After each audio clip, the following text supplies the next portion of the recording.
Hello, this is Matthew Robert Payne. This is the book Living a Life of Eternal Significance. This is chapter 11, Wisdom That Still Speaks. And I hand you over to the Tolu Sarah Johnson. That's so profound. Wisdom that still speaks. Wow. That's just a summary of King Solomon's life. Most people spend their lives trying to build something that lasts: a name, a legacy, a business, a reputation, a family, an empire, whatever you're trying to build, an achievement significant enough to outlive them. And yet, history repeatedly reveals how fragile earthly permanence truly is. It's so fragile. Once someone is gone, it's so easy to forget them. Power fades, the wealth transfer to another generation. You forget about it. The kingdom sometimes collapse, fame disappears, and even extraordinary accomplishments slowly become forgotten by future generations. So, this is one reason the life of King Solomon remains so remarkable, because despite the passing of centuries, something from King Solomon still speaks. It's gone. It's gone long, long time ago. But something about him is still speaking today. It's not his palace, not his riches, not his throne, it's wisdom. There's no one that doesn't know that King Solomon was the wisest person that ever lived. And this is what makes King Solomon eternally significant. He released something into the world that death itself could not silence. And perhaps this is one of the greatest distinctions between temporary success and eternal influence. Temporary success impresses people for a season, but wisdom continues transforming people long after the person is gone. And this is why wisdom carries unusual permanence, because genuine wisdom touches realities that transcend culture, technology, generations. Everything that King Solomon said today is still relevant. Even though that was so many generations ago. Humanity changes externally, but internally, human beings still wrestle with the same deeper struggles: pride, desire, fear, ambition, love, insecurity, purpose, mortality, temptation, addiction, loneliness, meaning, and especially the ache for fulfillment. And King Solomon spoke directly into this tension with unusual depth and honesty. The book of Proverbs reveals King Solomon observing life carefully, watching patterns, studying consequences, understanding human behavior deeply. So Proverbs is wisdom in distilled form. When you read Proverbs, I think that was one of my favorite book to read in the Bible, but sometimes I could not even understand them. Some of them are so profound that probably it will take you having to interact with the Holy Spirit to interpret what that means. Because his wisdom teaches restraint, it teaches discipline, it teaches humility, it teaches integrity, leadership. Just give me a minute. Somebody's at the door.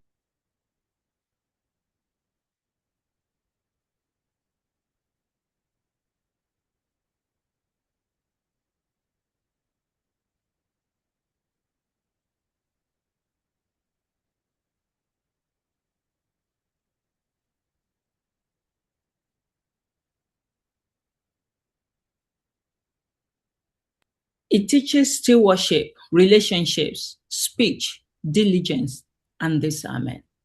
But what Proverbs endure is not merely its intelligence, it is alignment with reality. Truth survives because reality keeps confirming it generation after generation. And people still destroy relationships through pride. They still sabotage themselves through lack of discipline. They still damage lives through reckless speech. They still suffer from greed, arrogance, impulsiveness, and dishonesty. Human nature continues proving wisdom true repeatedly. Human nature, it continues proving wisdom true repeatedly. Wisdom is true. And this is why wisdom outlives trend, because truth rooted in reality never becomes obsolete. But King Solomon's influence did not stop with practical wisdom. The book of Ecclesiastes reveals another side of King Solomon entirely, not merely a wise ruler, a restless soul. How can you move from Proverbs to Ecclesiastes? Proverbs where King Solomon was so profound, then you get to Ecclesiastes, then he opens another chapter of his life, which is totally different. And you're thinking, this man is so wise. Why is he speaking about his restless soul as well? But Ecclesiastes feels like the reflection of a man who reached the highest level of earthly success and then courageously admitted it still did not it still did not fully satisfy me. And this is what makes Ecclesiastes, which I always find difficult to pronounce, so powerful emotionally. It is brutally honest. King Solomon wrestled openly with mortality, with striving, with pleasure, with achievement, with time, with injustice, aging, meaning, and the temporary nature of earthly life. And very few powerful people speak this honestly. And this is why I really, really see why God really admires transparency in his children. Because if King Solomon was not transparent about this, how will we be able to learn from it today? And most successful individuals spend enormous energy protecting the image. King Solomon exposed his emptiness publicly. Ow! How can you just expose yourself that way? Maybe King Solomon did not know what's going to be included in the Bible. Well, he can speak to that. That vulnerability gave his words unusual weight because truly trust honesty more than performance. Matthew, get a cup of coffee and stop yawning. And perhaps this is one reason You're gonna put that. Ecclesiastes You're gonna put that in the book.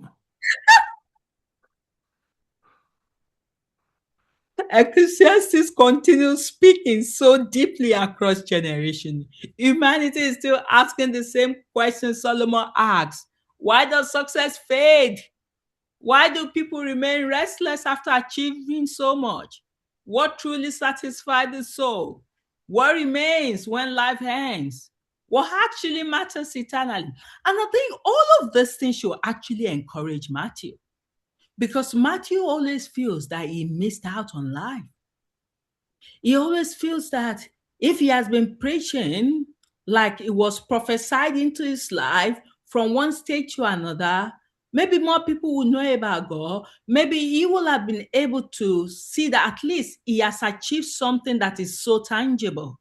Because I think what Matthew struggled with was he wasn't able to lay his hands on, this is what I've achieved. But you've written so many books, like you always say, you're always very precise about the number. So you're good on that. You've written so many books. You've done is it 30,000 at least prophecies? 20,000. So it's not 20,000. You used to say 20 to 30,000. 30, whatever. Is that not enough achievement?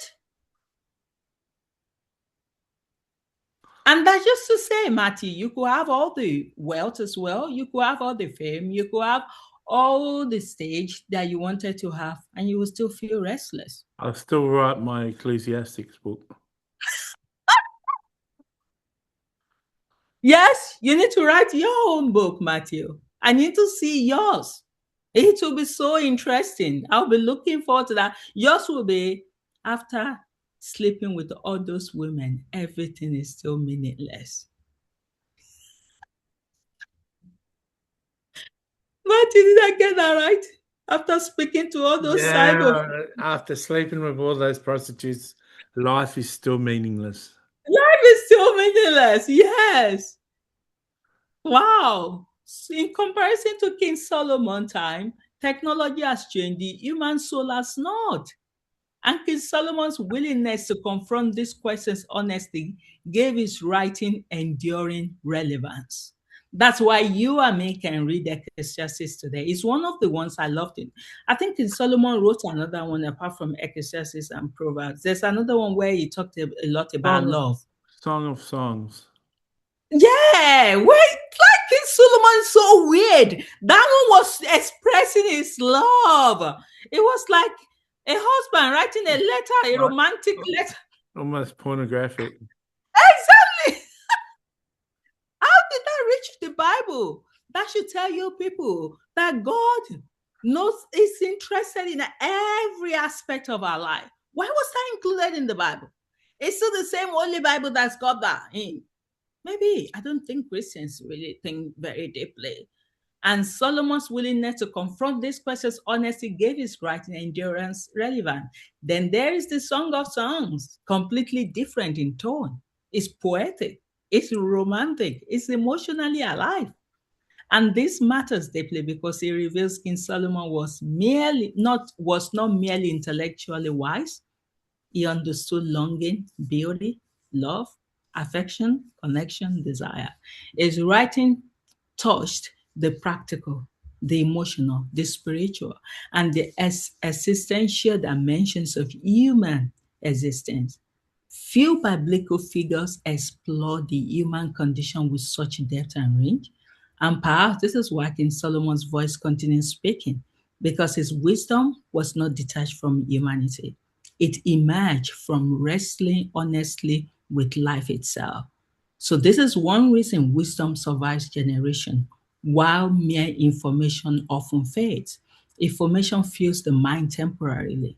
Wisdom reaches deeper. Wisdom helps human beings to navigate suffering, to understand themselves, to discern truth, to steward success, to handle relationships, to confront mortality, and live with eternal perspective. You need wisdom for everything.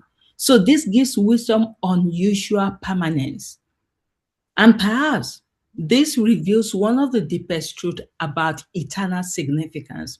The most powerful influence is not what people build externally, it is what continues transforming lives after they are gone. Wow! King Solomon's riches eventually disappeared. Just like Jesus is another King Solomon. Because all what Jesus said in those four gospels, that's what Matthew has always hammered on, the parables, the commandment. And if you just understand that, you'll be a wise Christian or a wise follower of Christ. Let me not use the word Christians. So King Solomon's riches eventually disappeared. His earthly kingdom fractured after his death. His physical accomplishment faded with time, but his wisdom continued moving through generation. It's still teaching us, it's still correcting us, it's still confronting pride, still exposing illusion, still guiding ambitious people back towards eternal perspective. And that is extraordinary influence. And it reveals something profoundly awful. A person's deepest legacy may not be what they own, what they accumulated, or how admired they became, which this should actually make Matthew excited because Matthew owns nothing, it's accumulated nothing, and it's not admired for nothing either. So it may be the wisdom that he carries, that Matthew carries, the truth that he reveals, that the saints, that heaven is able to reveal through him, the lives that he has shaped through this ministry, and the eternal perspective they awaken in others, and especially the audience that we are having impact on, Matthew, that me and you do not know. We don't know them, but there are some people that their life is being transformed by this message. So maybe this will be an encouragement for Matthew to say, even if you've accumulated every wealth, it's easily forgotten. Just give some years, the person is gone. But the only reason why we're still remembering King Solomon Jesus today is because of what they've written, what they've penned down, that keeps being true of humans even until today. And this is why eternal significance cannot be measured merely by visible achievement. Earthly measures applause, wealth, fame, visibility, temporary success, but heaven measures differently. Heaven asks, what continues speaking after your life ended? Because influence that outlived death carries eternal weight. And King Solomon's life proves something deeply powerful.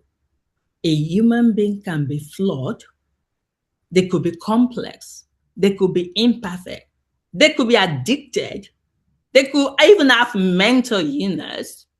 The list goes on. Yet, Are you quoting me?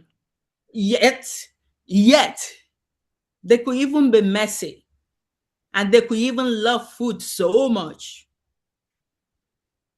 And yet, actually, let me add, they could even do not care less about brushing their teeth. I And brushed them yet, today. still, I brushed them today. release wisdom that continues transforming humanity thousands of years later. Matthew, your channel. If anyone comes across your channel and is able to understand the gold, the wisdom, the treasures that are in that channel, their life will be transformed forever. This does not glorify imperfection. It reveals the mercy of God, because God often allows eternal truth to flow through imperfect vessels. Me and you, Matthew, not just King Solomon, we're so imperfect. And perhaps this is why King Solomon still matters so deeply today. Not because he possessed greatness, but because he discovered truth about life, longing, wisdom, success, pleasure, eternity, and the human soul that continue awakening people generations after his earthly life ended. And that is the eternal significance. Influence that survives death becomes truth, continues speaking long after the voice itself has gone silent. God bless. Oh, that was a short one today, Tolu. I want to tell you a couple of stories about Proverbs. I know Proverbs is the book of wisdom, and I'll share a story about my father in a second. But I'll just quote a verse of Proverbs, a couple of verses of Proverbs that I know. King Solomon says in Proverbs chapter 3, verse 5 and 6, trust in the Lord with all of your heart. Lean not in your own on your own understanding. In all of your ways acknowledge God, and he will set your path straight. And that essentially means trust in the Lord with all of your spirit, Mm, not trust in the Lord with all of your heart. Lean not on your own understanding. Lean not on what your mind says. Trust your mm, gut feeling. Don't trust what your mind says. In all of your ways, acknowledge God. So acknowledge the Holy Spirit for leading you through your spirit, for giving you ideas through your spirit. Acknowledge God leading through your spirit, and he will set your path straight. So that's a really well understood proverb by me. And so many people lead their lives through their gut feelings, through their spirit's feelings, through their heart's feeling. But a lot of people make their decisions based on their mind.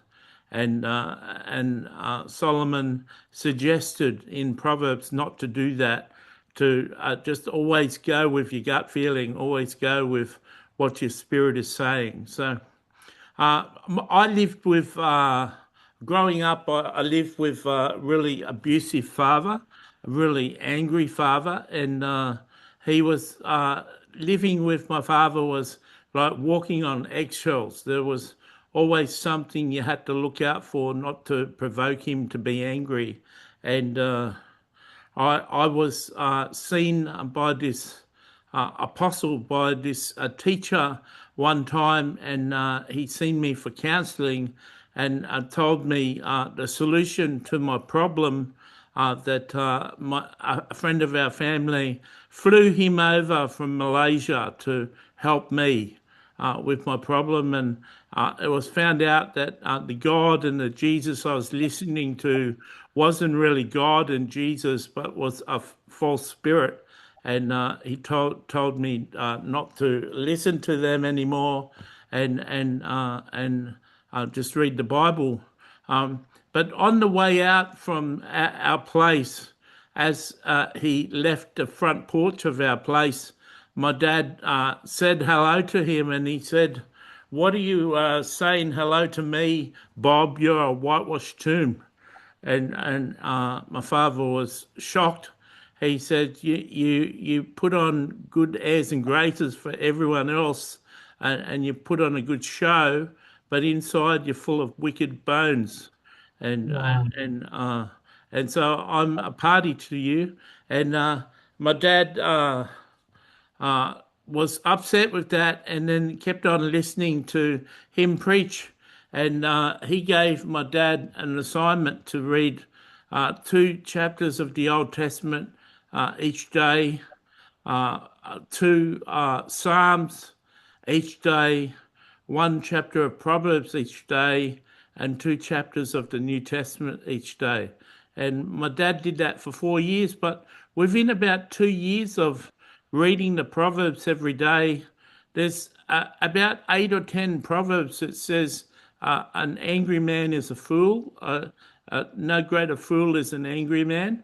And as my father read those scriptures to himself every day, he repented and he changed his ways and he stopped being an angry father. So that was like a stronghold anger had on his life. And I can testify that Solomon's words in the book of Proverbs transformed my father. So I'm sure he's transformed a lot of people over the years. A lot of people read Proverbs a lot and take its advice. But I'm really pleased that the effect Solomon had on my father. So I have, like Tolu has said, I've written multiple books, and the number is, as of this book, is getting written 218 books, and I'm really happy with that. And I wish, it would be really good if my books were put in a modern Bible. Your book is 219, Matthew. You're not even on point. It's 219. It's 218, 219, including this one. No, it was 215 before we did the Reframing Heaven, and we did 4 books on Reframing Heaven. So what is 4 plus 115? 219, yes, you're right. Yeah, exactly. I stand corrected. One proverb that you could add to Solomon's Proverbs is, it is wise for a man not to argue with a woman. Yeah, so you can add that to the book of Proverbs. So Proverbs changed my father's life, and it's changing a lot of lives. And there's someone like Michael Jackson had songs he released years ago, and a new movie as we write this book called Michael has come out about the life of Michael Jackson. We can look back to his music. He's still having an effect on modern listeners today. So, but there's not a lot of people who live on this earth that transform the current Earth after they leave. I know Steve Jobs started Apple, and Apple products, Apple computers, and iPhones still change people's lives and affect people's lives. So it's good to have something as a legacy that you can have in your life. So King Solomon lived at that time, and he recorded those three books. They're three books we've got in the modern Bible. There could be other books in the other Bibles that exist. I'm not sure, but yeah, Song of Songs. I've only ever read that once. It was too about relationships for me. It was too confusing for me. I couldn't work out whether they were wives of the guy or girlfriends, or I didn't know what was going on. Oh my God. But Proverbs is something I've seen quite a bit, and Ecclesiastics I've seen and read that a few times. So you want to live a life, uh, if you're living a life of eternal significance, you want to try and do something or have a part to play in something that's going to have eternal significance. What you invest in your wife or your husband, what you invest in your children will have eternal significance, just like Solomon wrote he did, what Jesus said in the Gospels have eternal significance, especially Tolu hinted that they've had a great effect on me, and all throughout my books as I wrote, I continually quoted, said that you need to understand the 54 parables of Jesus and the 50 commandments. And I kept on repeating that in 80% of my books. The most important thing I think you can do as a person is to understand the teachings of Jesus and put them into practice in your life. You don't necessarily have to be a Christian to do those things, but you become very much like Christ if you do that. So Solomon had plenty of words to say, and he's had an effect throughout generations and affected a lot of people. So, Wow, Matthew. Before so you go, what's have that? you done? Are you Yeah, done? yeah, Before you go to Solomon, I just saw the Song of Song. I just tried to read just the first few verses. Do you want me to read it to you? yeah. It's quite interesting. The Song of Songs, which is Solomon's. Let him kiss me with the kisses of his mouth.